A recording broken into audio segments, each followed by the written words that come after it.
societies that deal with a violent past can fall in two very difficult traps. One is the trap of impunity, not touching the past at all. By not touching the past at all, what can happen is that the powerful, violent sectors that caused violations continue to be powerful and probably will continue to be violent.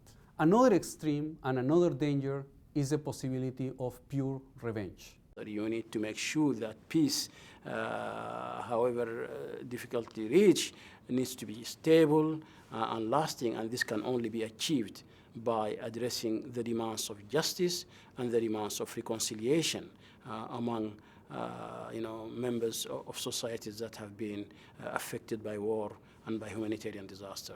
The first thing that we want to do in the implementation of transitional justice measures is to provide recognition to victims. And again, I think that the fundamental thing is not simply to recognize the great suffering that they have endured, although, of course, this is a very important part of the way in which you show respect for them.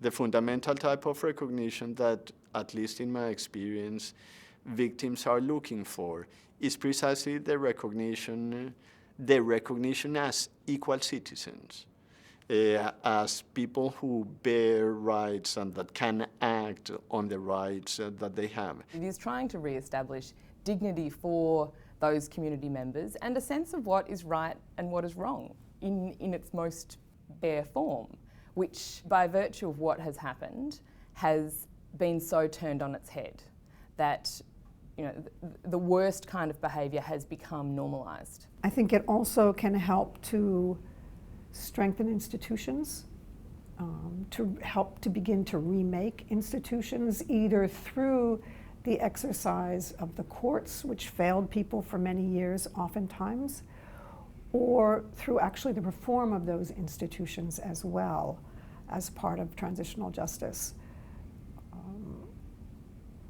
And I think it can help people to think about what it means when you live in a place full of injustice. It's essential to really wrestle with the past. It's essential to confront the past. It's essential to have the truth about the past. So I see transitional justice as a way to address the past so that one can have a future. It is only if you address the past that you can have a more prosperous and peaceful future, and hopefully a democratic future. If you simply try to cover the past, if you don't have accountability, if you don't have truth, then you're much, much more likely to simply repeat those conflicts. And I think that is at the heart of it, what transitional justice is about.